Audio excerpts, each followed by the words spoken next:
Well, hello everybody. I'm doing a different kind of video today. Russia, Ukraine, $300 a barrel gas prices coming down the pipeline, or should I say, lack thereof operational pipelines. That's a gross reality. Now, governments to try and hide the fact or try to manipulate it, as the markets are already manipulated, are going to try and give you your own money by borrowing against your children, the working slaves of tomorrow. That's reality. They can limit it, but the effects are going to be sweeping, drastic.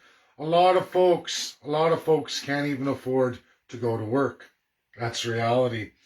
This video now is about Russia. Claims they've made some real substantial ones.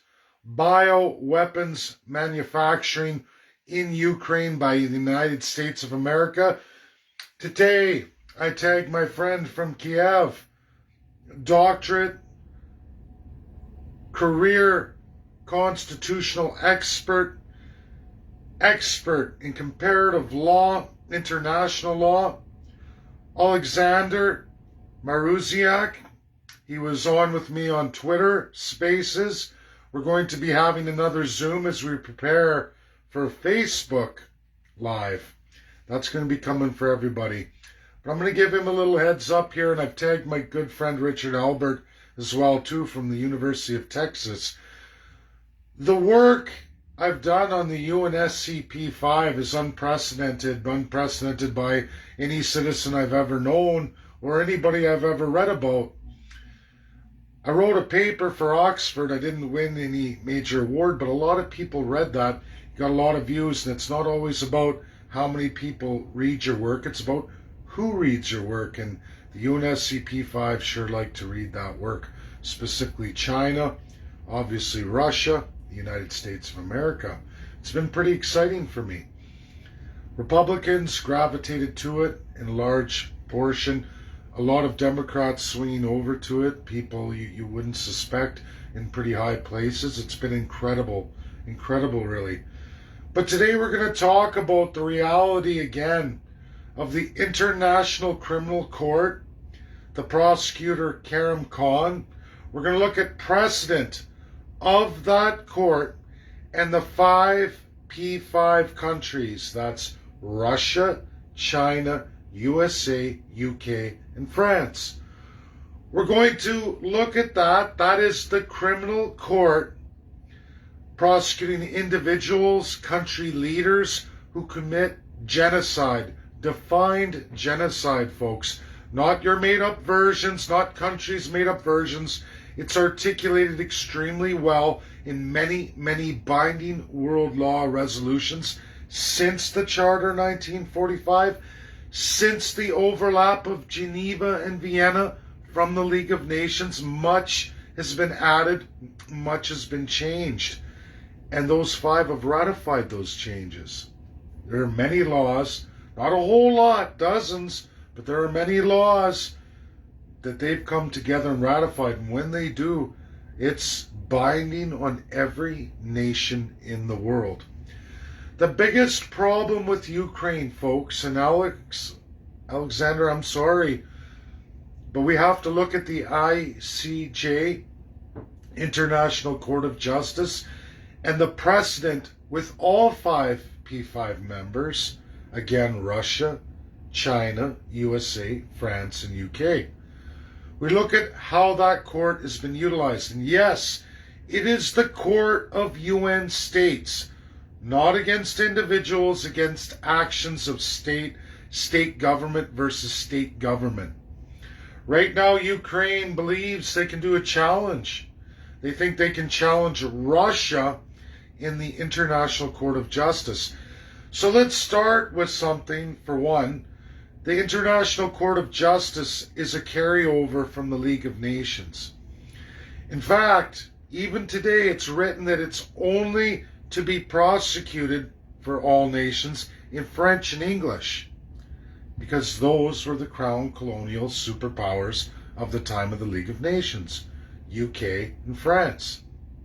Great Britain as it was, France as it was. Neither country had any kind of constitutionalism codified in those years.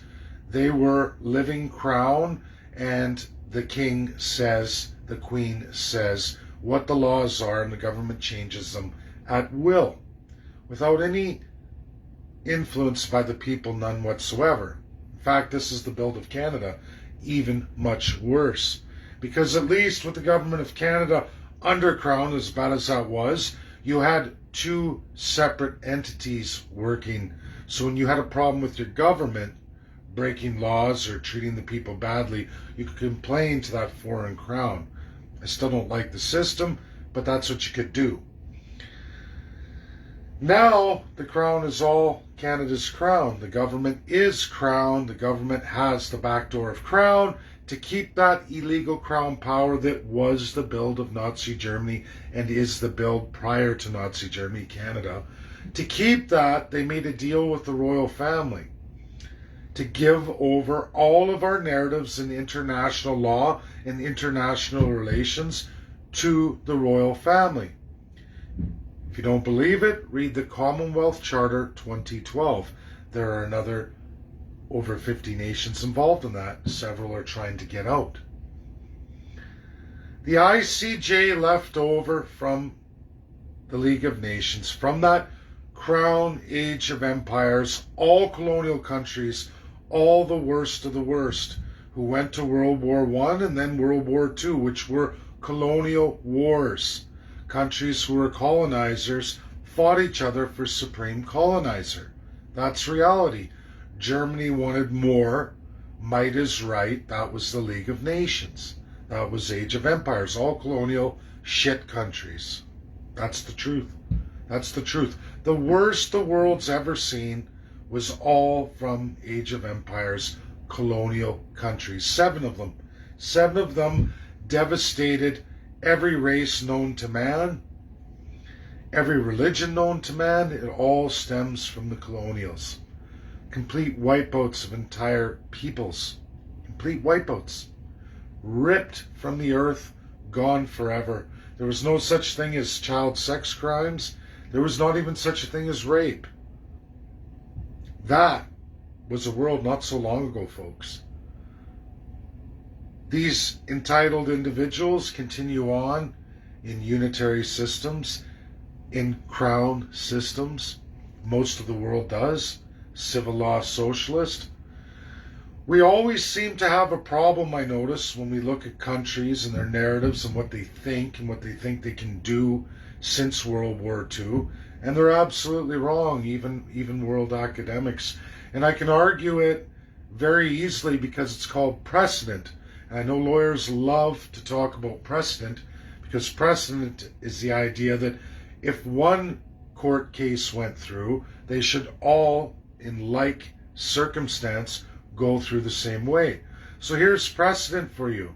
The United States of America, a fellow UNSC P5 member, has shot down any judgments or any investigations into them in the International Court of Justice many times. Many times.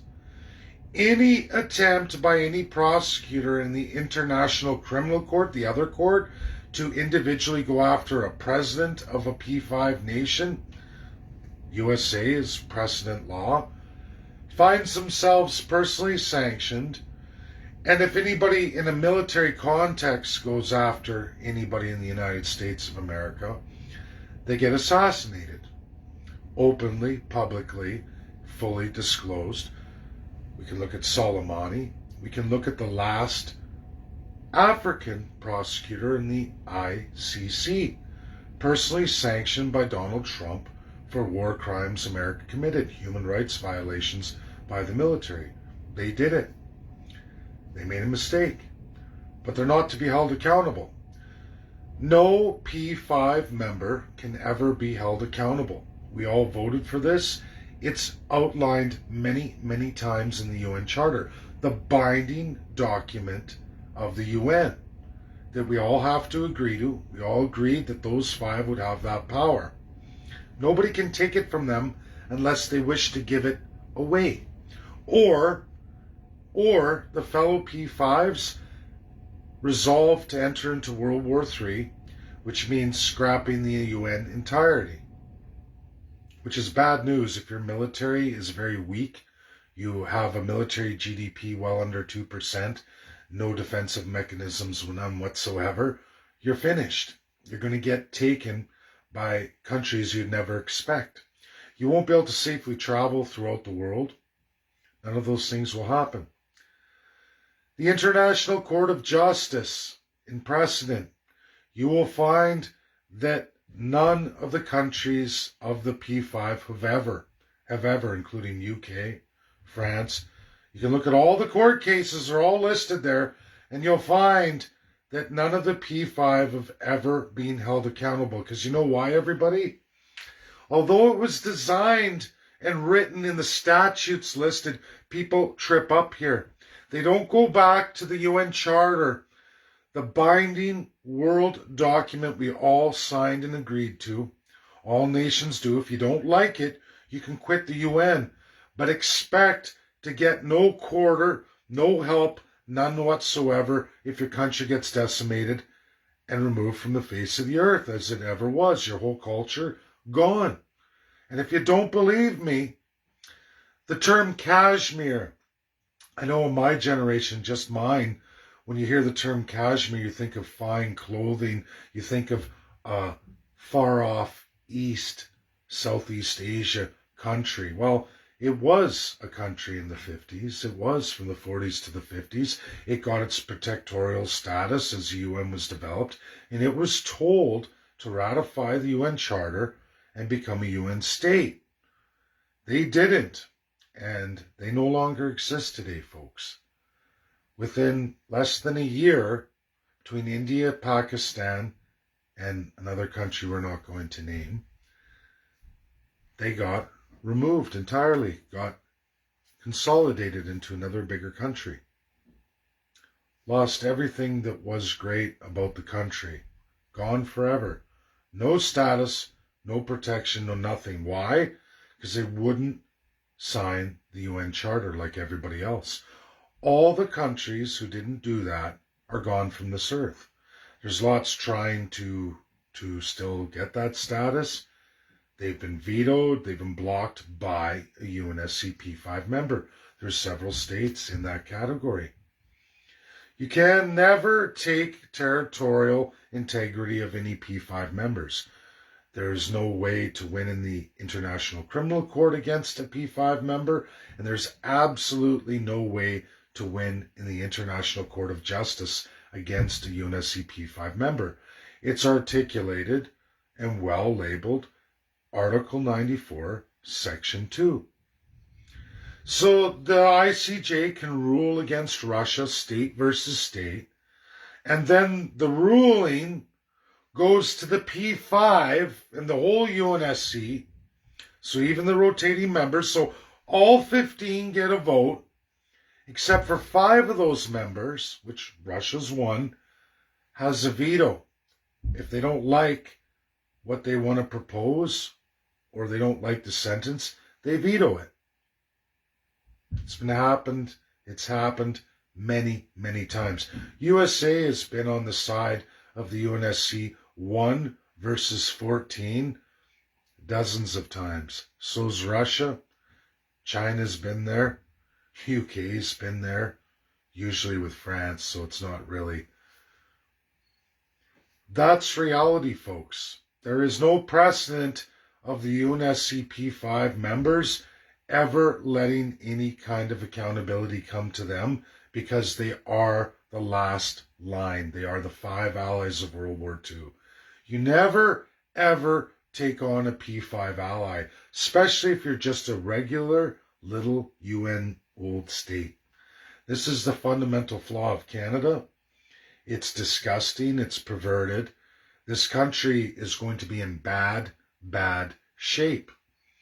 You saw what happened to convoy organizers. You don't want to know what Canadian organizers joining a foreign fight against a P5 member is going to look like. You don't want to be put in jail or detained by any P5 members, because I promise you, None of the rest can do anything about it. There are many, many journalists from Canada over the decades that all fell to a P5 member. And you know what? From that day forward, their zipper on their lip was shut. They never, ever spoke out or talked in media or in their narratives or their cocky arrogance ever, ever again. Because they learned the truth that you're all alone and there is nothing anyone will do for you. There's nothing anyone can do. People may not like the reality of this world. They may not like the precedents they find, but all precedents show that there is no binding authority of the ICJ or the ICC against any UNSC P5 member ever since its inception. The ICJ, the League of Nations, post-1945, got transformed forever. It's called the UNSC P5. It's the most powerful group of countries in the entire world. It's the highest law and authority in the world today. Individually, each of the P5, or especially all together when they ratify something, all five. There's other ways to ratify laws, but it means not one veto from the five. You can have every country in the world vote for something. If one votes no and uses their veto, it's in the garbage can and you can't enforce it. The precedent is set. USA said it more times than anybody else. If you think Russia's going to be devastated by anything, think again. I've told everybody in real simple economics, look at the vaccine rollout by the P5. There shows you absolutely all the value and supply chains of the five allies from World War II. And it also shows just how strong each and every one of them really is. USA is the mightiest. You look at Russia, they're very mighty. Half the population, half as mighty. China, second world country, coming up very mighty. When you put China and Russia together, USA's got a big problem. And it's sad and depraved as it is, even with its Commonwealth, UK and France don't hold their weight. They don't hold their weight anymore. They're piss poor countries. For P5 members with such vast power in this world today, given to them by China, Russia, and USA, given to them. They were devastated after World War II. France had been completely taken over. UK as it is today was nearly ready to fall. They could not have stopped Germany on their own. That's why they made the deal they made with Russia and the United States. Yalta Conference. Any experts ignoring Yalta Conference? It doesn't matter if you're American, Ukrainian, from the United Kingdom, from France, from Russia. Yalta Conference is real. It's as credible as 1941's Atlantic Charter, ripped apart, torn to shreds, and redesigned for some kind of Green New Deal Joe Biden 2021 by corrupt Boris Johnson and corrupt President Joe Biden.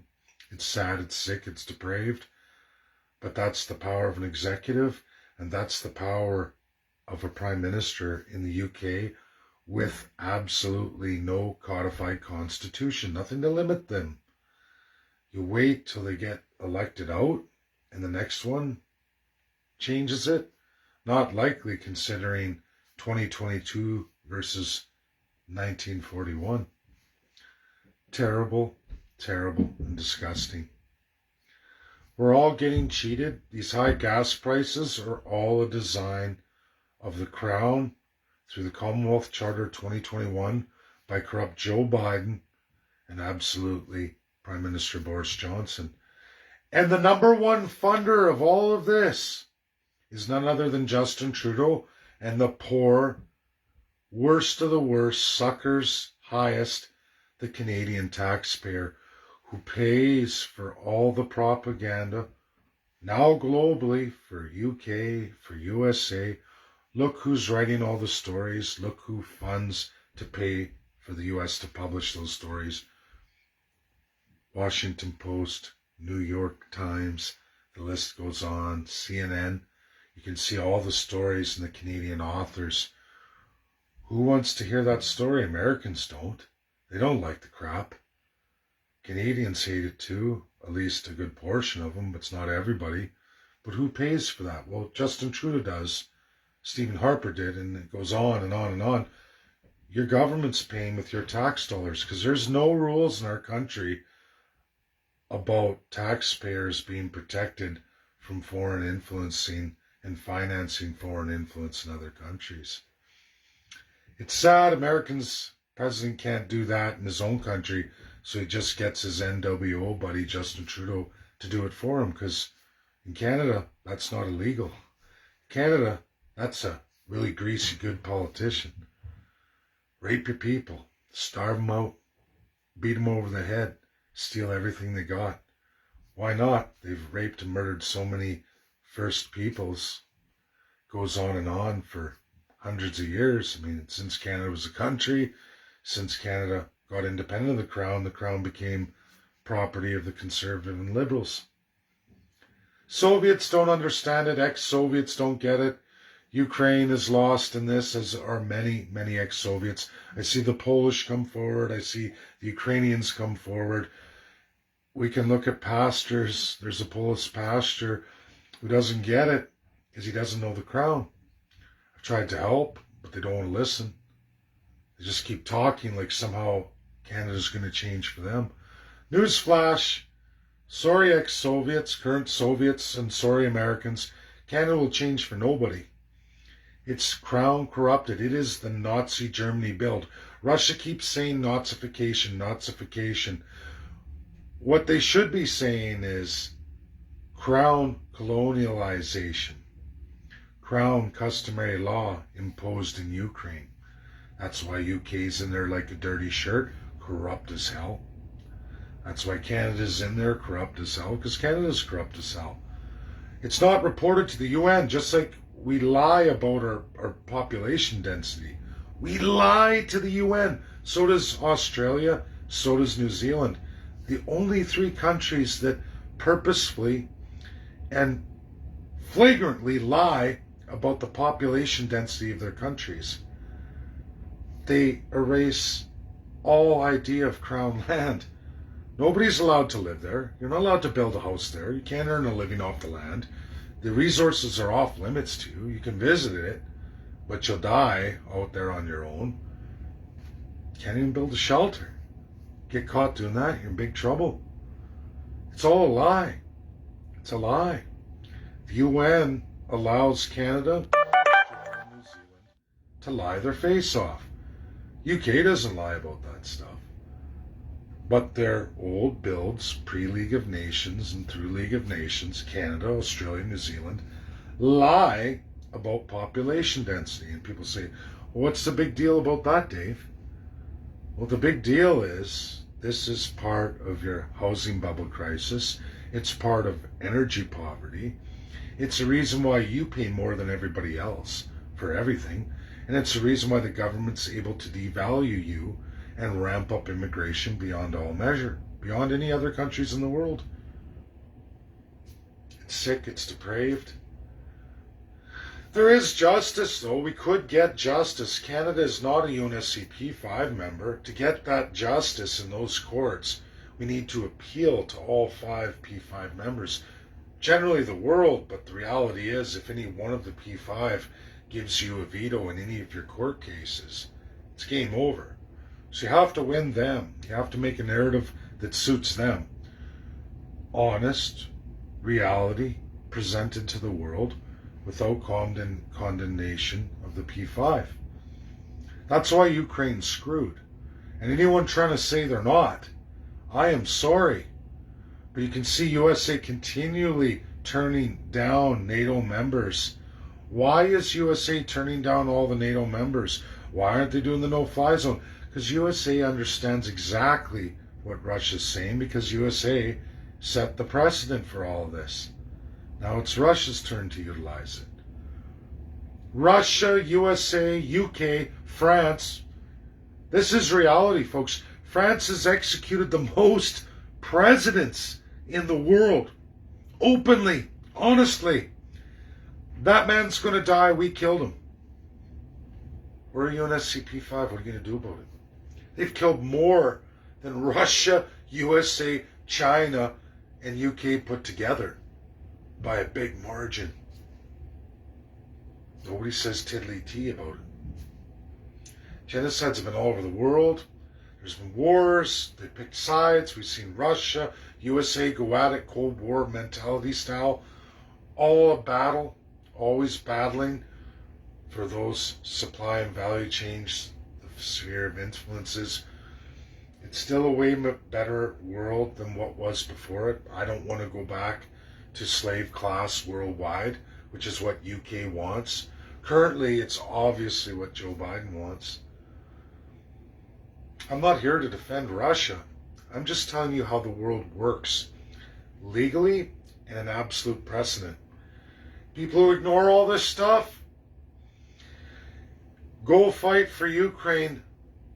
I'll be telling you, I told you so. I told you so. You'll never be able to travel anywhere in the world without looking over your back. I wouldn't be registering my name on any sites against any P5 member.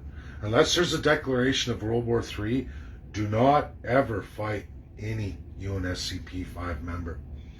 Canada trips up on this all the time. Canada's the biggest idiot going. And why? Because there's no accountability, zero rules of governance, and no rules on how to govern. We can't even set it up so we have smart people around our elected officials. At least if they're going to be actors, could you at least have the talented people behind them? Shouldn't there be a mandate on that? Shouldn't that be codified in the Constitution? What Constitution? We got none in our regions. Zero. Never have. It's been called for since the day of 1867. But yet no provincial leader wants to do it. They'd rather fill their back pockets, run 100% autocratically. The only sense of democracy Canadians have is which tyrant you get to vote for, because they're all crown. They're all autocratic, and you don't matter. You're not even listed in your constitution. There's no other countries in the world like this except for Australia and New Zealand. That's it. 205 constitutions out there, just in nations around the world, and none read like Canada. Australia's a little bit better, but the preamble is pretty much the same. New Zealand's a little bit better than that, but the reality is the sickest country in the world today, codified in any constitution, is Canada. The illusion, the lie of democracy. You only have two real rights in Canada as a working Joe Jane. You have a right to vote every 4 years, or whenever the Crown says it's time to vote. And you have a right to create a political party, for now, but they're making that harder and harder too. Soon you'll just be told what to do. It's already happening anyway. That's what Canada is, one of the worst countries in the world. Soviets, ex-Soviets, currently Americans, wake up to the Crown. It's taken you over. The current crisis facing us today in this Russia-Ukraine is not Russia and Ukraine. That's the territorial integrity and cultural, social, and economic, religious values of a key demographic of people underneath a system that was always. They're not trying to take all of Ukraine. They're taking back the Russian portion, the Russian-speaking, Russian Orthodox portion. If those Ukrainians don't like it, they can blame Zelensky. He had an out. He could have kept it all. All he had to do is give regionalism. He didn't want it. Now Russia's going in, and now Russia claims they've discovered biolabs. They say they got it recorded. They say they've got mass graves and murdered Russian people in that Ukraine over the last umpteen years. They're making big, bold claims, and I guess we'll see. We're going to see. Is it fake? Is it fake like residential schools, according to a vast amount of lunatics out there? I don't think so. But can't prove it yet. We're going to wait and see. Russia's going to take all of those portions back from Ukraine. All of them. They're not wiping out the Ukrainians. They're just saying, hey, look, you fight us and we'll fight back. Doesn't matter if you're holed up in a school, you've taken over a school, or you're shooting from a hospital, or you're hiding behind civilians, or you're in an apartment complex firing off. We're going to nail you. And they are. We get a narrative by Joe Biden, Boris Johnson, and Justin Trudeau. I don't trust any of them. I don't trust any government, and I don't believe everything Russia says. I need to see facts. All I give all of you each and every day is what is as it really is, what's in precedent, what the world does. And you watch every day, continually, USA does exactly what I know they're going to do, legally. They don't want to lose their P5 status. They don't want a World War III. Neither does Boris Johnson. But they don't mind emptying the pockets of all their citizens, like the Crown of Canada. Who's got them all turned on to this? Why did Justin Trudeau go meet the Queen before he met with Boris Johnson? Why did he do that? What was the point of that? Talk about international law, Justin? Talk about all the plans you guys have against the people and how you're all going to get rich while we all go down the poorhouse, make us more subservient. Learn to be thankful for that Lord and Master, your crown government. Oh, Joe Biden's drunk with it. A sick old perverted. Almost said the F-bomb, but I got Richard in this and I got Oleksandr in this. Follow it. Follow the precedents. You'll find USA presidents have done everything Russia's doing right now. Somehow we're making a big spectacle of Russia, but ignoring the precedent of all the other countries. Why? Because they rule us? I'm not going to be that kind of cuck. I'm definitely not going to spread misinformation or ever lie to Canadians, Americans, United Kingdom, Polish, Ukraine. It don't matter. I am always about the truth. The work is there. The precedent is there. All the laws are there. We've all signed on to it. Ukraine suffers because they haven't signed on to most of the resolutions, bound by all 5 P5. You've been played by Joe Biden and his son. You've got an actor for a president, a boy band actor. Only good with the cameras, selfies, Facebook Live videos, and military garb. The guy's never shot a real gun in his life. He wouldn't last 5 minutes. Putin would snap him and they laugh. They show up suit and tie. This is business, boy. You're on the real stage now, and there ain't no USA coming to save you.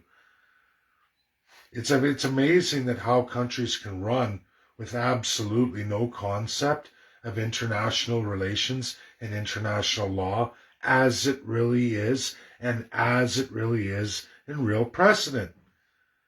Shouldn't be hard to figure out. And, a lot of people talking they want World War III. I promise you, 95% of people, like we say sheeple, will be pissing in their pants. People love to talk tough, talk brave. It's like this idea of a cop. Cops sure love to throw their weight around. We all know it. I'm not attacking police here, but there's a good enough portion of police that love to throw their weight around. And there's a psychology with that. That power, that authority. And you know what? With no accountability, with no real worries of your future and the decisions you make. Now that's opposite for what they call the criminal. The criminal knows there's deadly consequences. There's a fear, but they do it anyway. Who's more courageous? When you look at it that way. And why I say that is it's easy to talk tough. It's easy to be that, oh yeah, we'll do this. I want to see that, and write stories and write me, oh, we beat the hell out of Putin. We got to kill Putin. But yet, you put those same people in the front lines with a gun in their hand, shaking their boots, bullets whizzing by their head, watching people's body parts get blown off. Whoa, the shock, the reality, pissing in their pants. World War II stats, my great uncle was a paratrooper.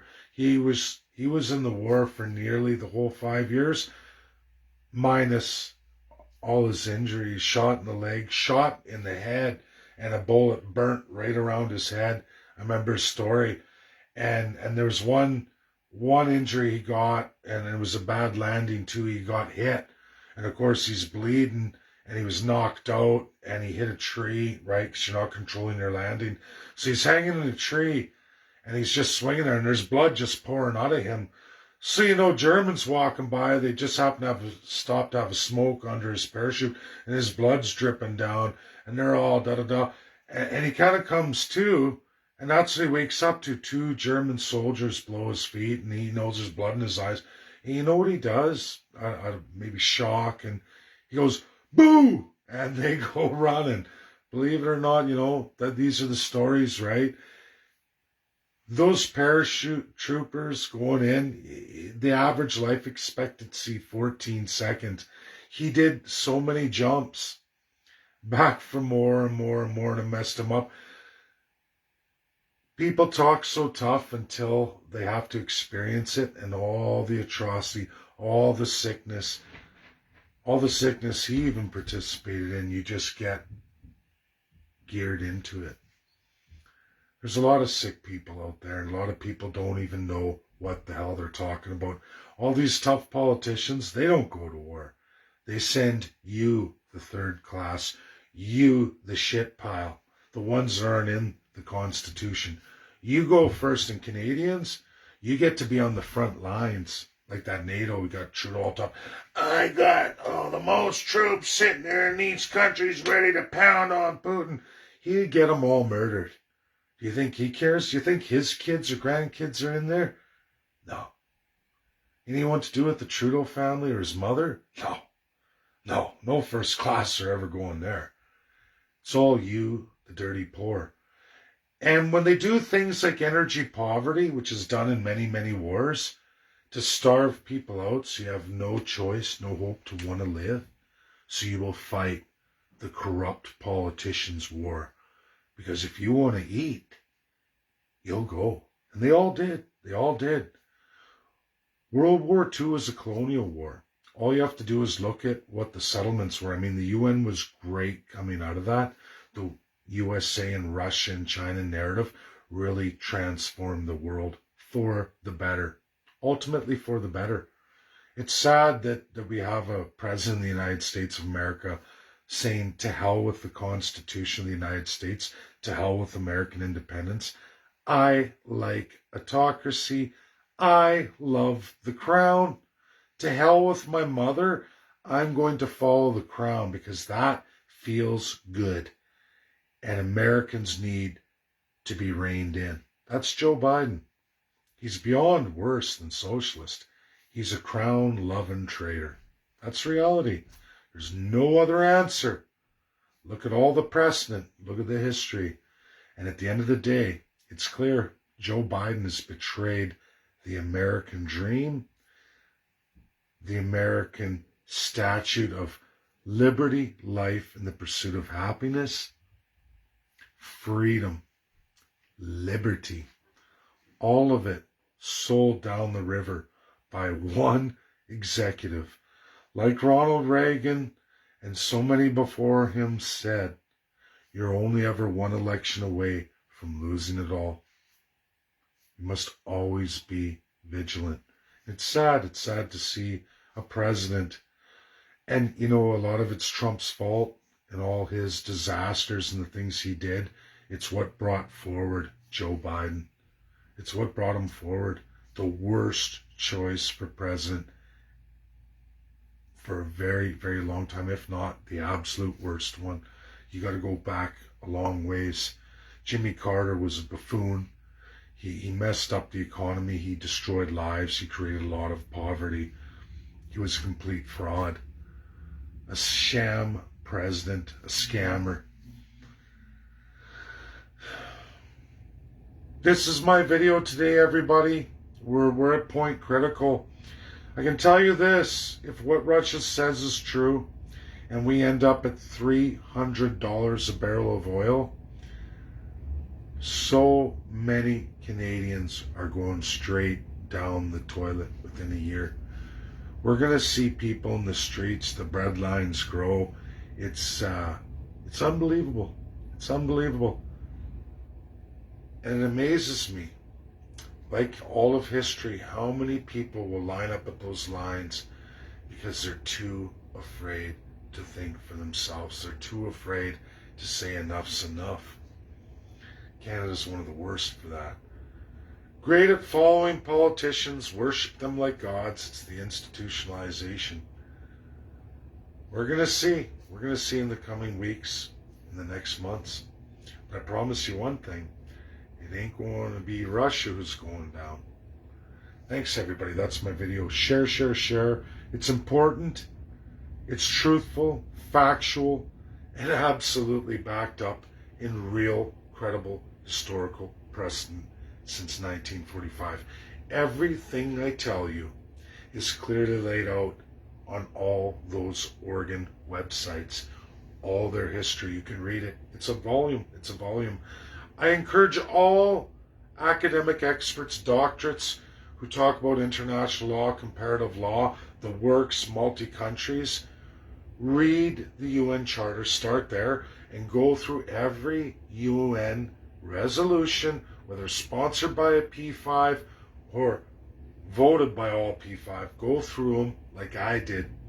Take the time. It's worth it. I could write a book about it. Thanks, everybody. Bye now.